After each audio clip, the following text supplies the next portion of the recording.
Okay, you want to get started with the Flutter, but before starting out the Flutter, you have to learn the Dart language first. So I just came up with this crash course of the Dart language. So let's just start out the code. Have the context of our little crash course. So you must have the fundamental knowledge of the programming before starting out this crash course. Alright, but before starting out this course, we have to look at a couple of tips that I highly recommend to share with you.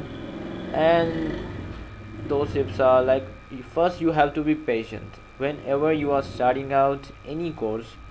uh, you have to be patient.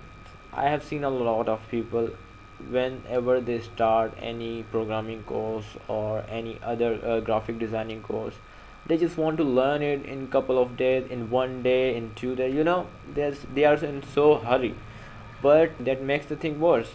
You can't learn anything in one day, in 2 days. It takes time, buddy. It takes time. So all you have to be patient. And the second thing, whether you want to learn that course or not, you have to decide first, because if you don't decide, you won't be determined to learn that course at all. So when you decide that you want to learn that thing, and that give you a kind of determination to learn that, to pursue that. So that you have to do. Second thing, the decide. Okay, the third point is, don't watch the lengthy course at once, or any course, 1 hour course, 2 hour course, 5 hour course. There are the hell of the courses that are divided into the 24-hour course. But all you need to do is, don't watch it at once, because the courses are not like the movies, and you won't stay interested, stay passionate about the course for that long. So you have to divide that course into the chunks. Okay, you have to divide it according to the speed, according to your speed, according to your intelligence, according to the, how fast you can learn the things, how slow you can learn the things. It all depend on you. So you have to divide that course into the chunks. Okay, so then, and the last thing is, watch a chunk at once. Practice that whatever you have learned in that chunk, and do it until you don't get familiar with the concepts. Move to the next chunk, and that's how you can really take most out of this course or any other course. So now, without wasting your more time, I'm going to start out the course. First, we have to know what is the Dart. Dart, as we know, is a language we use in the Flutter, and it is a compiled, statically typed, object oriented. It's like the other object oriented languages like Java and the C++. It's the syntax is pretty much similar to those languages. Okay, and it does have the other features which are not so similar with the mainstream languages, but we're gonna learn about that, what those features are too. It's the data type and the array list. As I already told, you must have the fundamental knowledge of the programming. So if you do have that knowledge, then you will know what are the data types. So in Dart we have integer, we have a double, we have a string. Okay, we have a dynamic, and we have a var. These are the data types we do have in the Dart language. We do have these data types in the Dart. In the Dart, array and the list is the same thing. So how do we declare the array? An array, or sorry, we do call it a list in the Dart. So how do we declare it? First we write that list keyword. Then in the angel bracket we will write the data type of the list we want to have. I wanted an integer type of list. Okay, we will then give it a name. Then after the equal sign, we're gonna give it the values in the square brackets. Okay, and so on. So this is how we declare any list. Okay, let me just first tell you the data types of the variables we have already written here. Okay, I just wanted to tell you the data types of the variable. Now we want to print out the list. So how gonna do here? So as we know, the typical way of doing this is we just write Okay, this is how we typically display our list. Okay, but we do have the simpler, more simple way of doing the same thing here. So what we're gonna do here is we're gonna use the loop for it. Okay, this is we got the same result but with the simpler code, but we can even do it to the next level. We can do the same thing in a single line of a code. So what we're gonna do now is we will write the name of our list, then we're gonna write for each loop. We're gonna use that. We're gonna have same output as we had for this line of code, these lines of code or block of code. Okay, so this is how we iterate our list. Now our next topic is the conditional expression and looping. Okay, so if I say that how do we write the condition in the Dart, we do it in the same way we do it in the Java, on the C+. So we just write here the condition x must not be greater than 10. Now we will write the block of code to execute if the condition is true. Print yes. Okay, if the condition is false, I want to print out print no. Alright, so these are the basic things. You will find it similar in any kind of language. This is how we use the if else condition in the Dart. It's pretty much same as other languages. You are doing the simple thing, but you have like 7 to 8 lines of code. But what if we can do the same thing in 1 or 2 lines? That would be great. So what we're gonna do here, we're gonna use the ternary operator to do the same thing in 1 or 2 lines. Okay, so if the condition is true, the value of is less than 10, then print out yes. But if the condition is false, print out no. See, we have done the same thing with a single line of a code. Isn't that simple? Okay, what do you call that? We do call it ternaries. Sorry, I'm just terrible at spelling. Ternaries. Okay, ternaries operator. If the condition is true, part after the question mark will be executed, but if the condition is false, the part after the colon will be executed. So this is the alternative way of doing the same thing. Okay, we do have a null check operator. So how does it work? It will check the value if, whether it is null or not. So assuming I'm just having a variable of with the double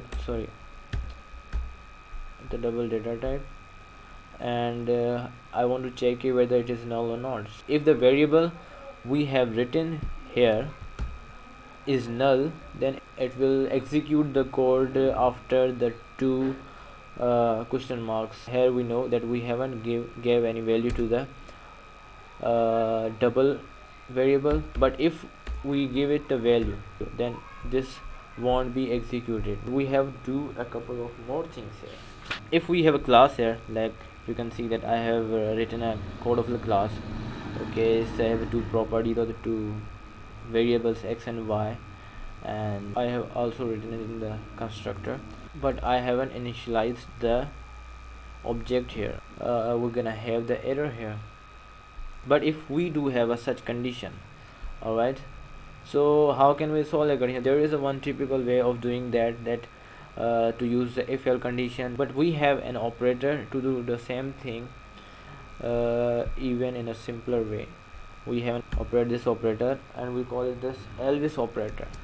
And what it does do, it does just simply do, if the object is not null, if the object is not null, evaluate the property and prevent the null exception from showing. What does the else operator do? It will check whether it is null or not. As we know, we haven't initialized our object of the class size. It will throw you the null exceptions, so it will check whether your object is null or not. If it is null, okay, then if it null, it will return a null value.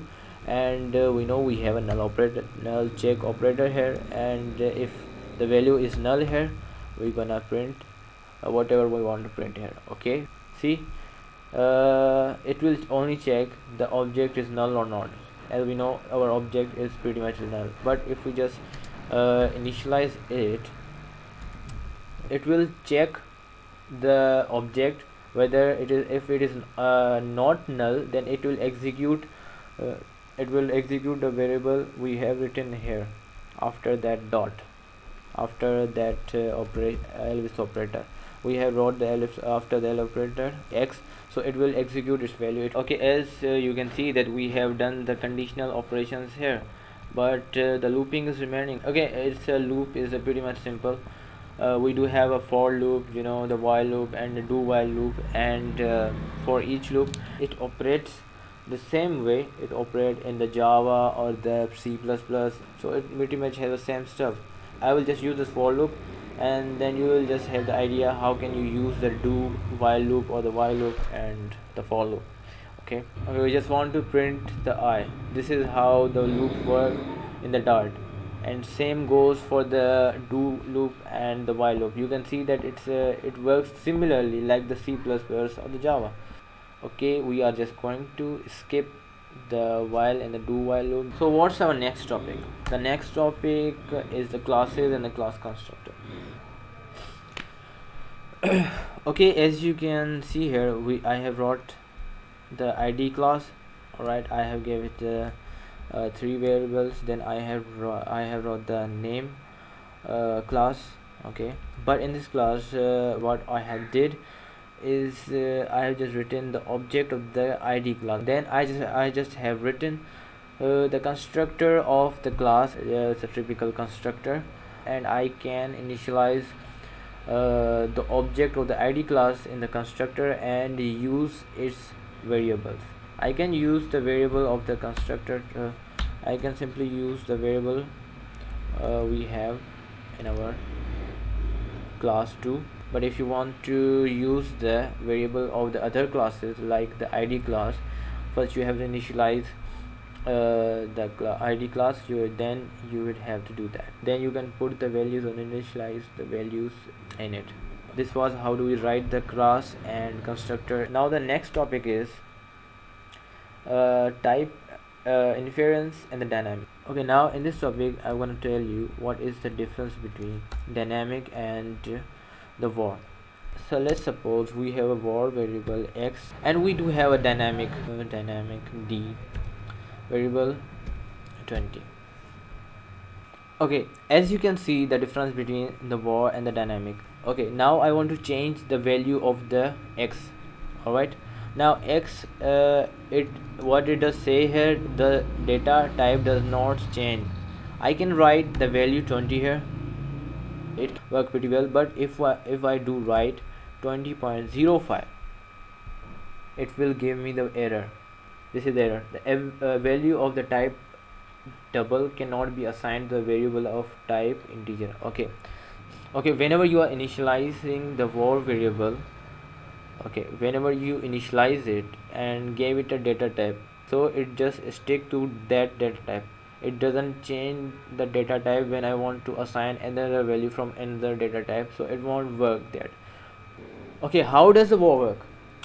It just detect the data type by looking on the right side of the equal sign, so it give the data type to that variable too. If the value is identified as the integer, then the data type of that variable is integer.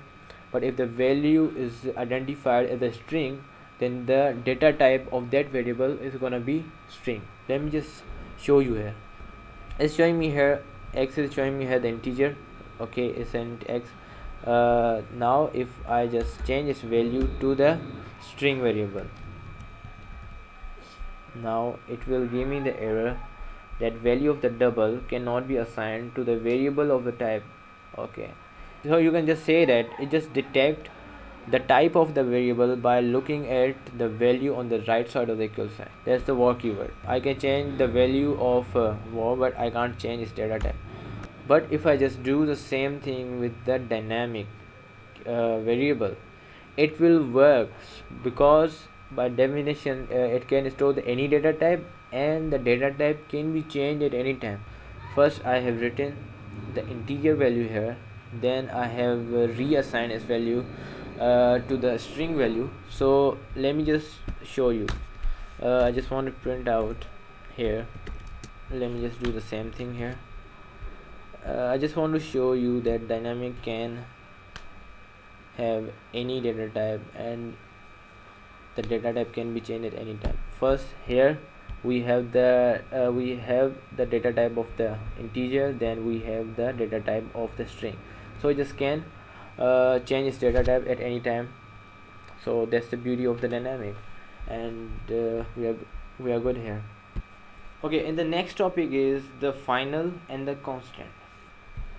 At first it just looks so complex, so it just looks so similar and complex to understand their difference. But the thing is, let me just first tell you simpler theoretical thing about the final and the constant thing. Okay, what is the difference between the final and the const? When you first look at the final and the const, you will see no difference, because both of the values cannot be changed. The variable once set cannot be reassigned the value, and in const the value is set compile time, not the runtime. Okay, it is set as a compile time and not the runtime. Okay, so if I do want to change its value, if I want to change the value of the x, will it work? And if I want to change the value of, will it work? I don't know if it won't work, because we have used the final and the const variable. You can't change its values. Okay, so what is the difference between them? Okay, let me just tell you the difference. Okay, I just want to have another variable, it's 20, and I will assign it here. Okay, now I want to print the x. Alright, the x variable. As we know, the value of x is z and the value of z is 20, so we're gonna have the 20 in return. Okay, but if I do change its value here, it won't give me any type of error. Okay, it won't give any type of error, because we haven't reassigned the variable. We have the same variable, we just change the value of the z, and it can work fine. But if we want to do the same thing with the y, a const variable, and I want to give it the z. Okay, no, not a z again. Okay, let me just add a new stuff, int a is equal to 10. So you can see the error here. The const variable must be initialized with the const value. You can't write the variable value here. Okay, I can write the 10, I can write 20, any constant value, but I can't write another variable here which does have the const value. Did you just understand the difference between them? In final, you can assign the another variable in the final variable, right? Okay, but in const variable you can't assign any variable. You have to write the const value, so it won't change. Alright, so I can't put a z here, a here, but I can write the 10 here. If I want to reassign the z here, it won't work. You can only set it once. The final variable can only be set once. Okay, I can only set it here, not here again. I can't reassign it. Okay, there's the difference between the final variable and the const variable. In final and constant, values can't be reassigned. But the difference is that in the const variable you must have the constant value on the right side of the equal sign, and in the final variable you can have a variable, and other variable as we have declared the z here can be assigned on the right side of the equal sign. So that's a major difference. Okay, the constant value must have the value at the compile time, but final variable must have the constant value at the runtime. I hope you got to know the difference between them. The next topic is the variables are initialized to whenever you don't give any value to any variable, don't give any variable. So by default it does have the null value. So if I want to print the number here, so the value in return which I'm gonna get is null value, because by default all the variables have the null value. Okay, so that was the topic. Okay, our next topic is string interpolation with the dollar sign. Let me just say you that I want to write something here, and with the value too. So I want that this is the value of this is the value of x. All right. So